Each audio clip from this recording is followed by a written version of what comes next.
রাজনীতিবিদদেরকে খাওয়াবেন না, নিজেরা খাবেন না।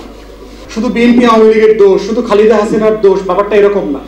আপনারা মানুষ ভালো না, অতদিন পর্যন্ত এই টাউট বাটপার পলিটিশিয়ানদেরকে আপনাদের মুক্ত নাই। কিন্তু আপনাদেরকে কেউ বলে না কেন? কারণ জানেন কি, আপনাদেরকে 500 টাকার লোক মনে করে, 500 টাকার হরিণ মনে করে। কারণ ও এই দেশে থাকে কিন্তু ওই দেশের নাগরিক না।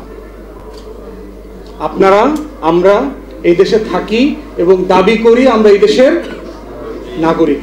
কিন্তু আপনারা যারা ফুসপানি খায়া ভোট দেন, ও কিন্তু ওই যে কুমিরের মতো শিকার করার মতো, ওই হরিণ শিকার করার মতো। তাহলে হরিণকে কি করতেছে? শিকার দিয়ে একবার ভারতে নেয়, একবার বাংলাদেশে আনে। আপনারা যারা ফুসপানি খায়া ভোট দেন, জনপ্রতিনিধিরাও আপনাদেরকে নাকে দড়ি দিয়া 5 বছর পর পরে এইদিকে ওইদিকে টানে, টানে না? টানে। এটা আপনাদের চয়েস। আপনারা কি নাগরিক হয়ে থাকবেন না বাসিন্দা হয়ে থাকবেন? বাংলাদেশ রাষ্ট্রের মানুষরা যতদিন নাগরিক না হবেন, অতদিন পর্যন্ত এই টাউট বাটপার পলিটিশিয়ানদেরকে আপনাদের মুক্ত নাই। এই জন্য যদি ভালো রাজনীতিবিদ চান, ভালো জনপ্রতিনিধি চান, রাজনীতিবিদদেরকে খাওয়াবেন না, নিজেরা খাবেন না। রাজনীতিবিদদের কাছ থেকে হইল লেনদেন, সোনা দেনার বিষয়। ভাই, আপনি নির্বাচিত হইলে আপনি কি করবেন আমার জন্য, আমি কি পাবো, এইটা বুঝে নিতে হবে। এই হিস্সা যখন প্রশ্ন করবেন, যে তারা যখন উত্তর দিতে পারবে, আপনি কনভিন্সড হয়ে ভোট দেবেন। এছাড়া কোনো পিতলা খাতিলের উপরে ভিত্তি করে লেনদেন ভোটাভুটি হতে পারবে না, তাহলে আপনারা ঠকবেন। অতএব বাংলাদেশ রাষ্ট্রটা রাষ্ট্র না হয়ে ওঠার পিছনে যে সমস্যা, সেটা হচ্ছে আমরা আপনারা সবাই মিলে সমস্যা। শুধু বিএনপি আওয়ামী লীগের দোষ, শুধু খালেদা হাসিনার দোষ, ব্যাপারটা এরকম না। আপনারা মানুষ ভালো না।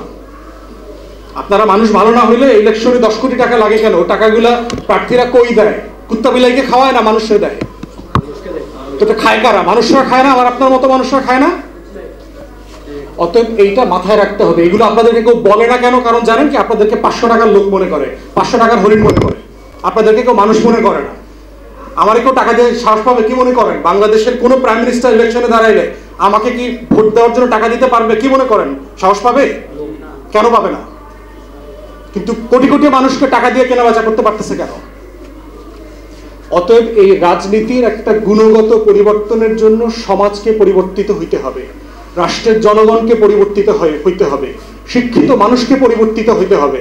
লেখাপড়ার মানে, শিক্ষিত হওয়া মানে ম্যাট্রিক পাস, ইন্টার পাস না। লেখাপড়া, শিক্ষিত হওয়ার মানে হচ্ছে আপনি চিন্তা করতে পারেন কিনা, আপনি কি দিচ্ছেন আর কি নেবেন সেটা সততার সাথে আপনি বুঝেন কিনা। এটার নাম হচ্ছে রাজনীতি, এটার নাম হচ্ছে সমাজ, এটার নাম হচ্ছে নাগরিক হয়ে ওঠা। তো আজকের এই প্ল্যাটফর্ম থেকে আমরা দেশবাসীকে সবাইকে বলছি যে রাষ্ট্র পরিবর্তন করতে হইলে আগে নিজেকে পরিবর্তন করতে হবে। জালালউদ্দিন রুমি পারস্যের খুব বিখ্যাত একজন দার্শনিক ছিলেন। ওনার মসনবী শরীফ একটা বই আছে, কবিতা পংক্তিমালার একটা বই। সেখানে একটা ছোট্ট লাইন আছে যে গতকালকে আমি অনেক বুদ্ধিমান ছিলাম, আমি মনে করতাম যে আমি পৃথিবীটা বদলে দিতে পারবো। আজকে আমি বুঝলাম যে আসলে আমি গতকালকে বুদ্ধিমান ছিলাম না, আমি আসলে নিজেকেই বদলাতে চাই নাই।